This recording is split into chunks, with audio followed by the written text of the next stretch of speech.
What is a PT chart, or what is a PT chart for, and how to find pressures with a PT chart?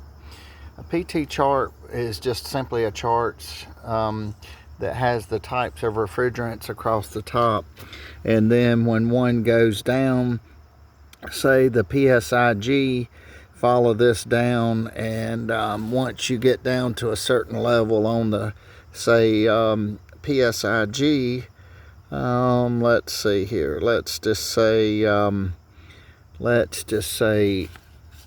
we go to let's see, 100 degrees. I mean 100 PSIG. Let me correct myself. I'm sorry. 100 PSIG. We go to PSIG on the gauge, or whatever the gauge here, and if we're using this particular column here would be R22, so I think, and I'm not certain on that, so if we go 100 PSIG, go over here to the particular refrigerant, this would be a different refrigerant, this would be a different refrigerant, this would be a different refrigerant. So if you're trying to determine the temperature, the saturation temperature, and PT chart may stand for pressure and temperature.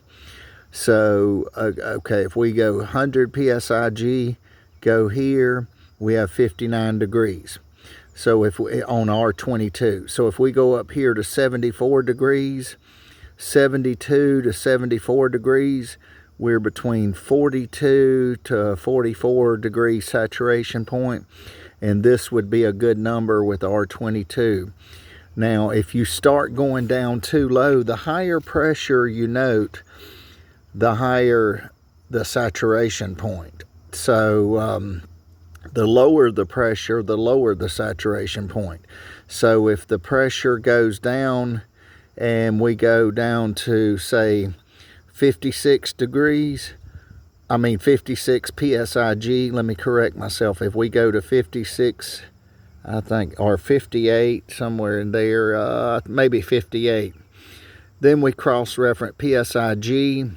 Then we cross-reference this over to the R22 section. This is 32 degrees. This is not good, because what happens then at 32 degrees, it begins to freeze. And once this would be the saturation temperature perhaps, once it begins to freeze, the airflow is limited on how well the airflow can go through the system. So, and it becomes the less airflow, the less it's absorbing, the A coil's absorbing heat from the air, hence it freezes, and then it begins to freeze, and then it goes out, and you may see frost on your line outside. So now a good temperature may be, say, 72 to 74 to 75 PSIG. We cross-reference this. The saturation temperature for R22 would be 42 to 44. This may be okay, because this particular saturation temperature here would be above the freezing mark, and so above the freezing mark, and it's able to absorb heat from the house, and then the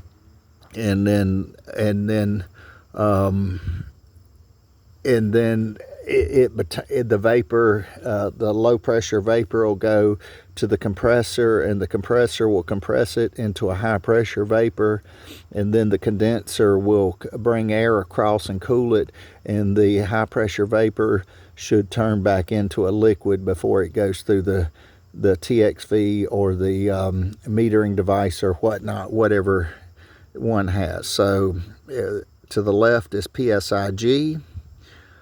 To the right will maybe be your saturation temperature, and then each one of these is a particular refrigerant. So this column's one refrigerant, this column's a different refrigerant, this column.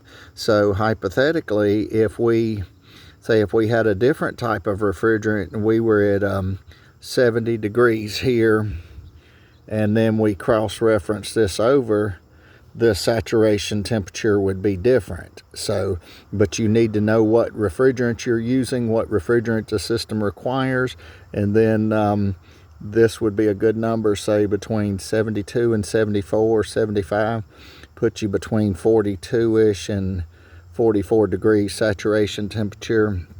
So This is a PT chart, meaning pressure and temperature chart at sea level.